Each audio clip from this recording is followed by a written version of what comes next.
The value in all things new. Cody and I discuss how adding a rookie head coach and quarterback is a sign of a breath of fresh air for this franchise. You are Locked On Texans, your daily Houston Texans podcast, part of the Locked On Podcast Network, your team every day.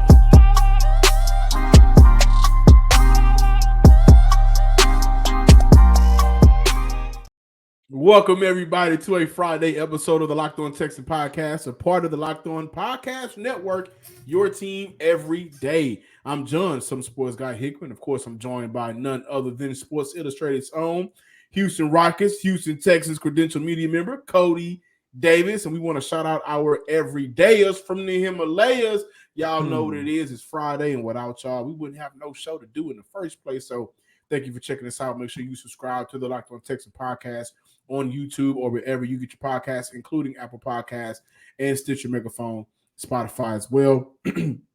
For today's show, Cody, it's one of those, y'all remember I used to say this all the time. While we are in the slow grind news part of the offseason, at least until next week's OTAs, we're trying to get creative. By the way, OTAs are next week. That's going to be fun. We'll be able to bring more from OTAs and bring it to the Locked On Texans podcast. And we're going to get an opportunity to hear from CJ Stroud as well. And Tank Dell.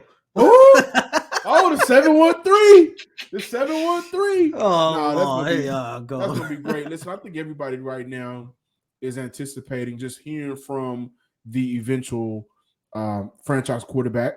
Did not get an opportunity to do so during the rookie OTAs, but next week he will be taking the stand. I think that's going to be great. I'm anticipating whatever questions are thrown at him and his responses. Hopefully no S2 questions come up. Nobody cares about that. I don't think so. That's done and over with. It's over with. But while we're trying to figure out, the fun way, a way that we can be creative and fun during an off season, that we've pretty much talked about everything until this point, everything that matters. It hit me that we need to look at the angle of how the freshness of a rookie head coach, a rookie offensive coordinator, and a rookie quarterback could mean for this franchise that's kind of been stanky the last couple of seasons. It's been the ups and downs. It's been the vet in Tyrod Taylor.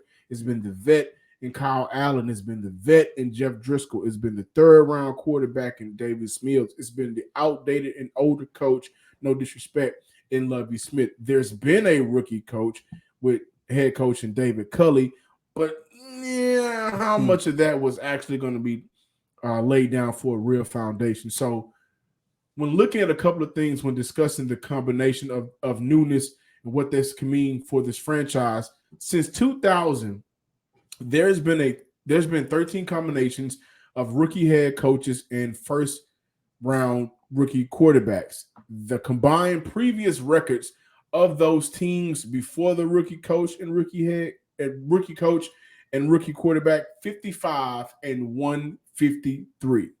The combined first year win differential for those teams, winning records for those teams, 85-124, with 4 of those teams earning winning records and a couple of those teams making it to the playoffs.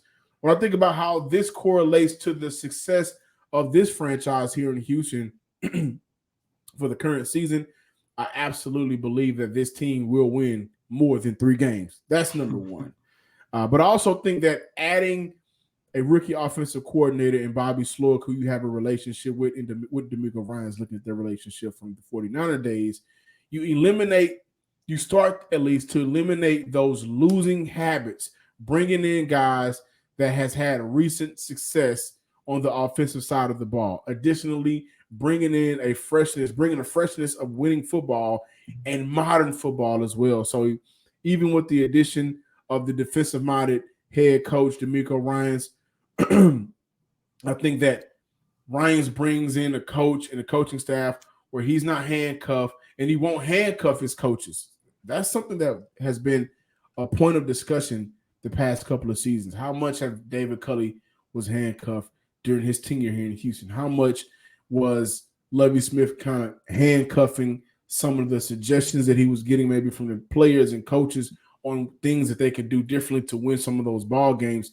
I don't think handcuffing will be an issue here. I think maybe a leash in order to allow Bobby Slowick an opportunity to grow into that role, right? They got Shane Day, Bill Lazor, two guys that I really think highly of on this coaching staff. And I do think that when we look at Bobby Slowick, there's going to be somewhat of a shorter lease,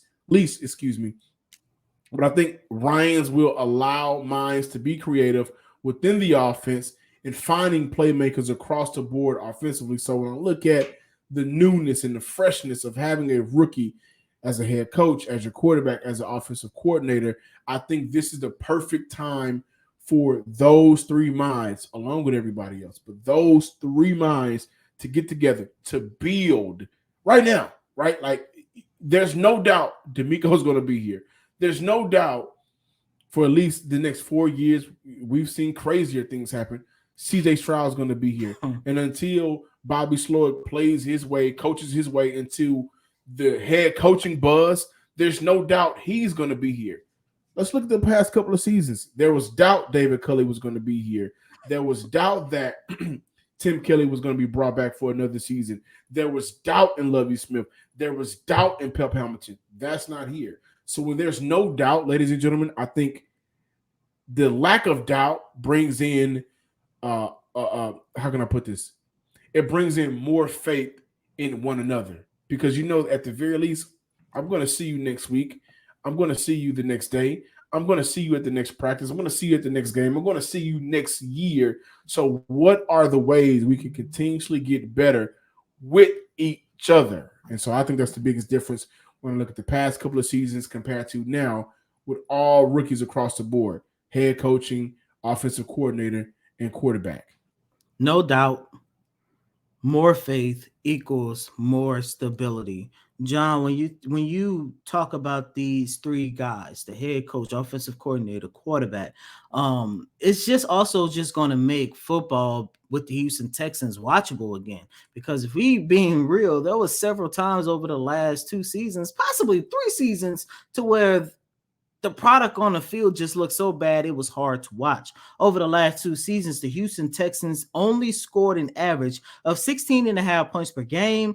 There was 8 games where they went without a touchdown, and there was at least 2 games where they did not score at all. Of course, one of those games was the game against the Buffalo Bills, where they lost 40-0. And that came in week 4 of the 2021 campaign.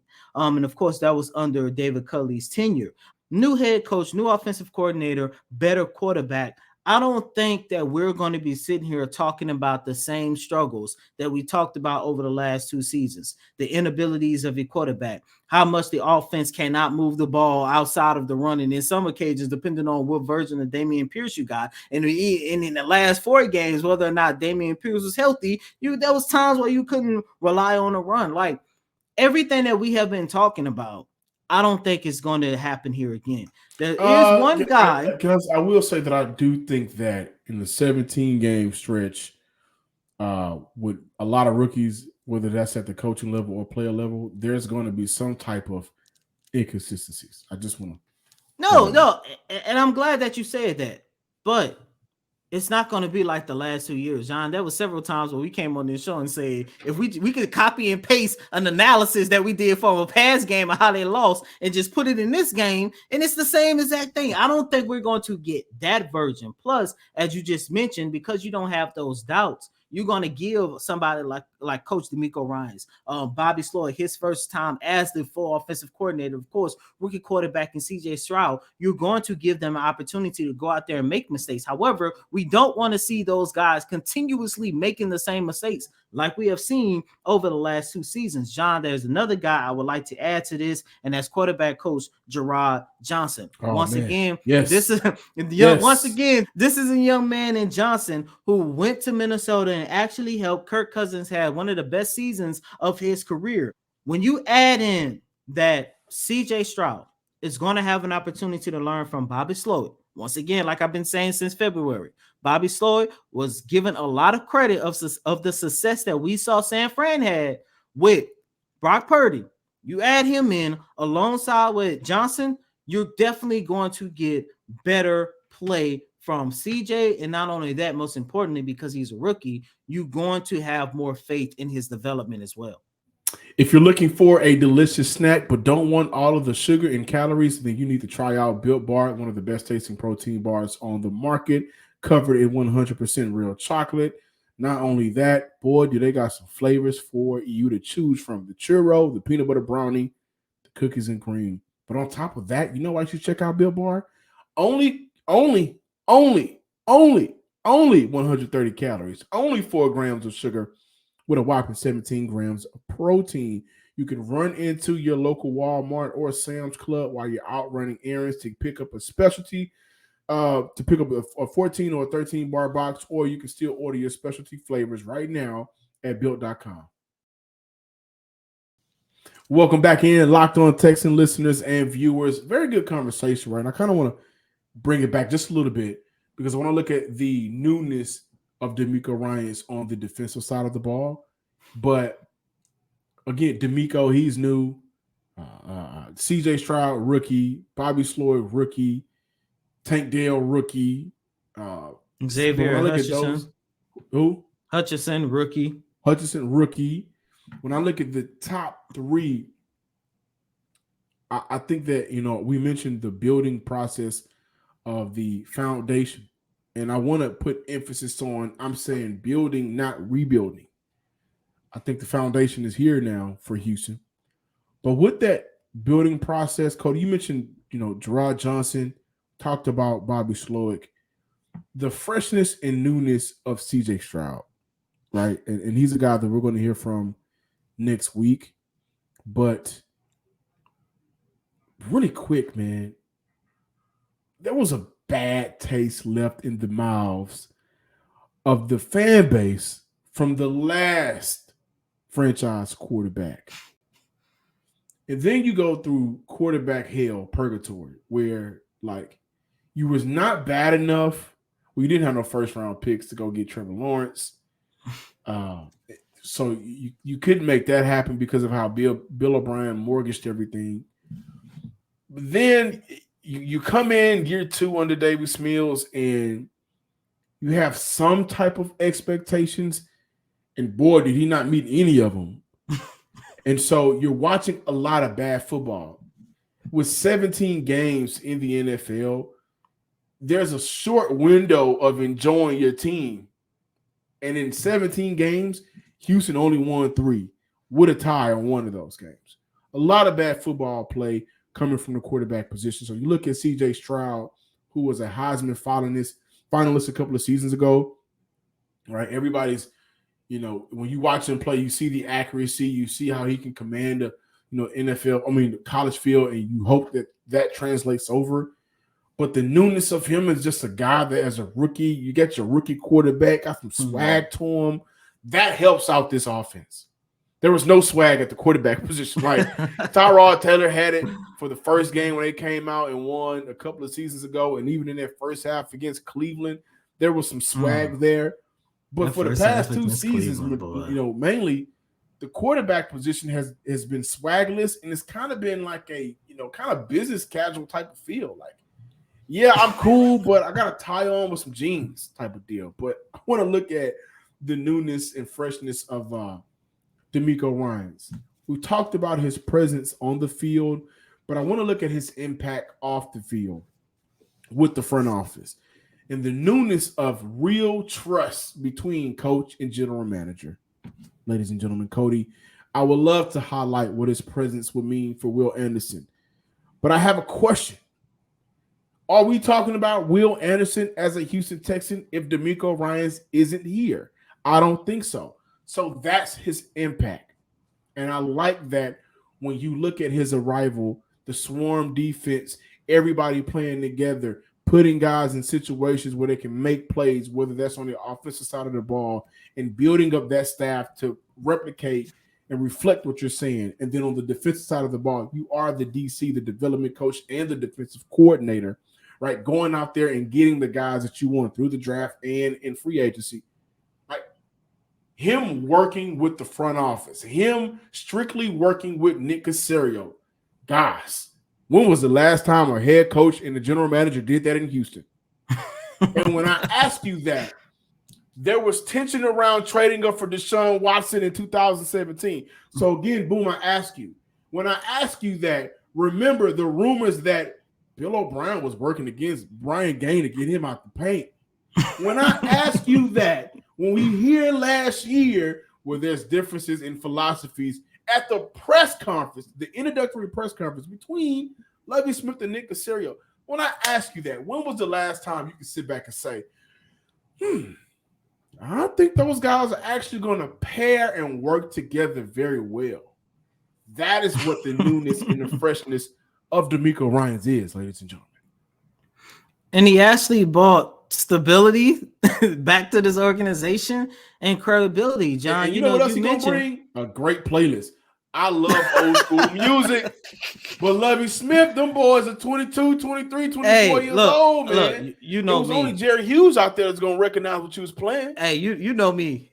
I ain't going to lie. I love hearing the Temptations at training camp. You know Cody, me. how old are you? I'm 30. About to be 31 in a couple weeks. Yeah. Derek Stingley Jr. was what, 22 last year? Coming out of Louisiana? Yeah. It's a parade in his city every day. Stingley, he from the H. Come on now. Like, what are we doing? Hey, look, like I say, I enjoyed it. I enjoyed it. I enjoyed it, man. I enjoyed it. You know, here in Jackson 5 at training camp, I enjoyed it. I ain't gonna lie. I was standing up bobbing my head. They don't want to live off the wall. They don't want that. Hey, well, you know, if you don't want to live off the wall, then you just bad, I guess. Whatever the case might be. But back to the conversation. You know, John, I think that is where you definitely going to get more excited about what Coach DeMeco Ryans and his newness is going to bring, especially on the defensive side of the ball. Because this is a defense that gave up an average of 25.5 points per game over the last 2 seasons. And majority of their defensive struggles came by stopping the run. They gave up an average of 156 yards over the last 2 years. And John, it goes back to what I was talking about in the first segment, that the newness that we are seeing from the Houston Texans, and I'm keeping it strictly on football because everybody already know how much I've preached about the newness of not having the clown show, the circus, the shenanigans, John, since you want to make fun of me of how old I am, of the shenanigans of the sideshow, having a dark cloud over the franchise. Like, everybody already know that.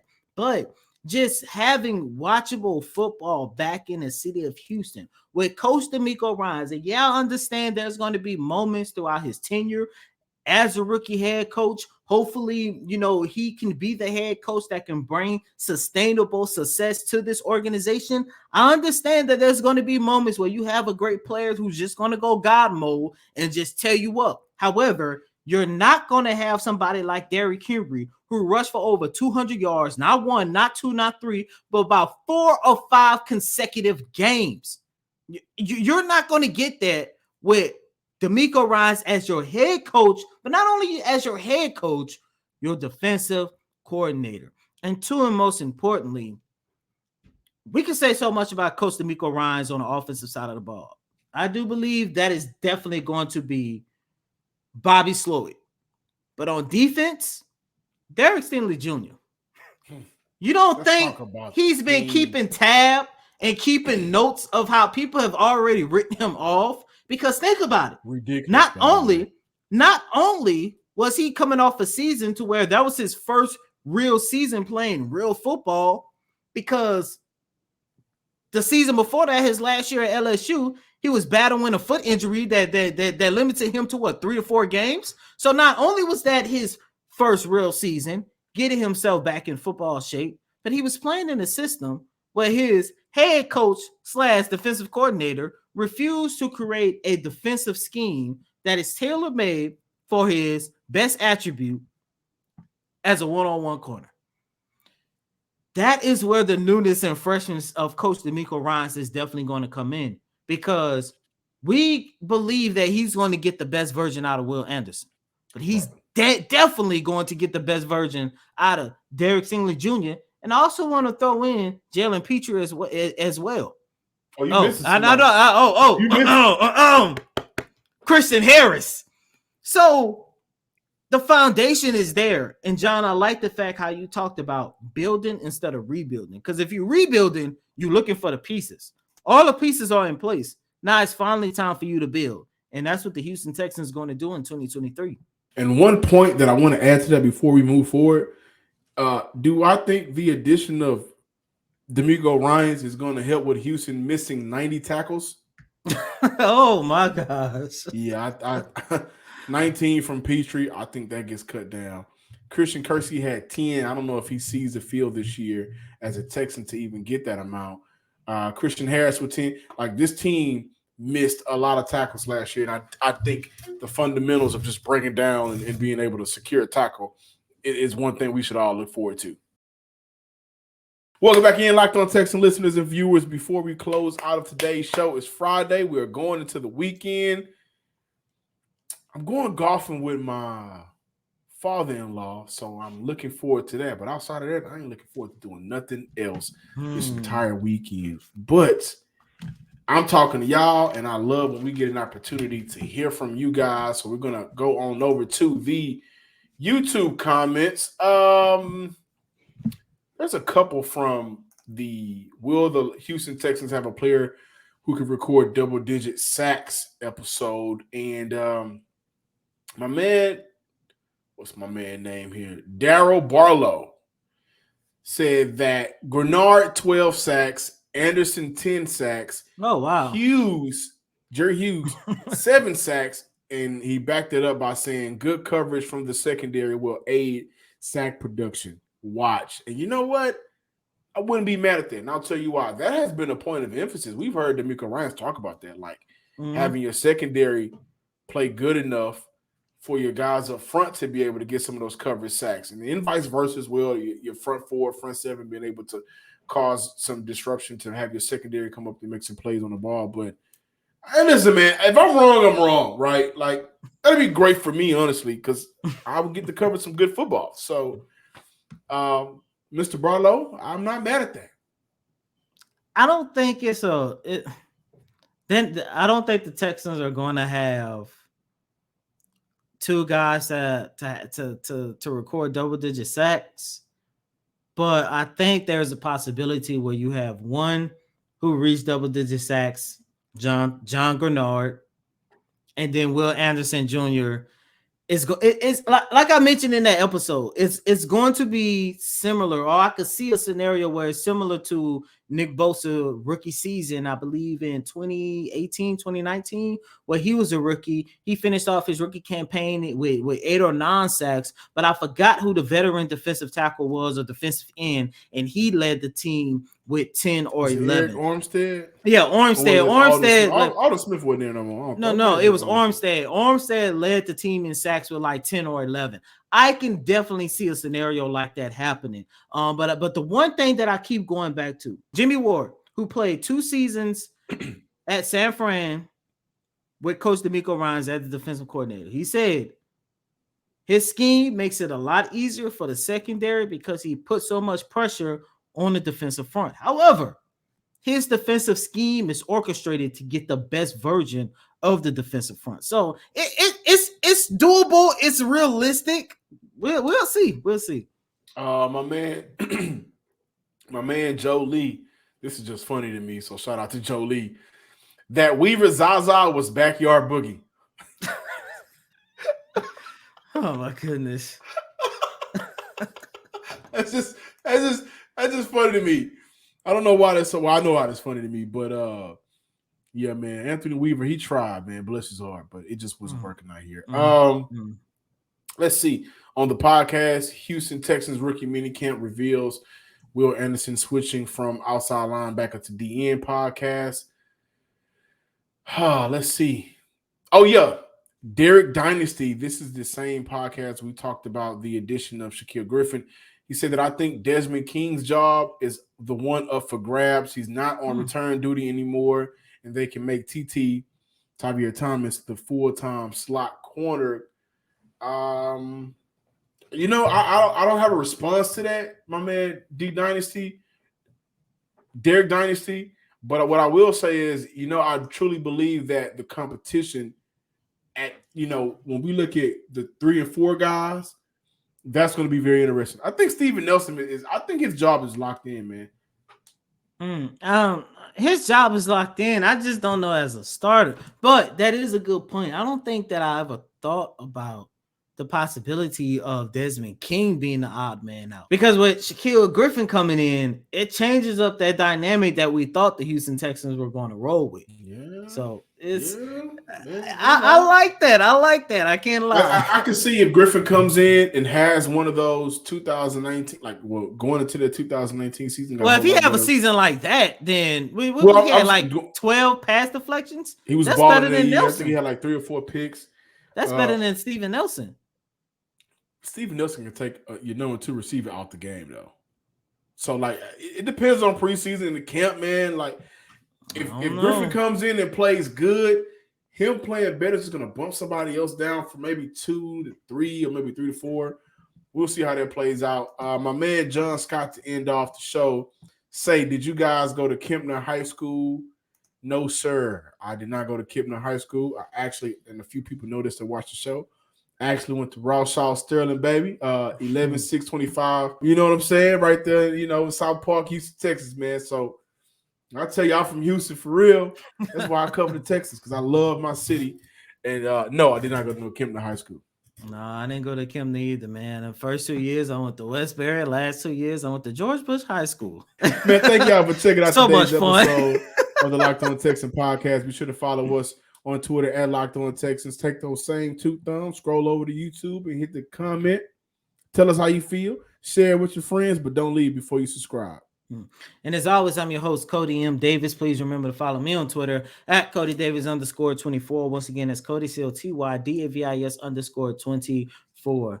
Until next time, ladies and gentlemen, peace. Enjoy the weekend.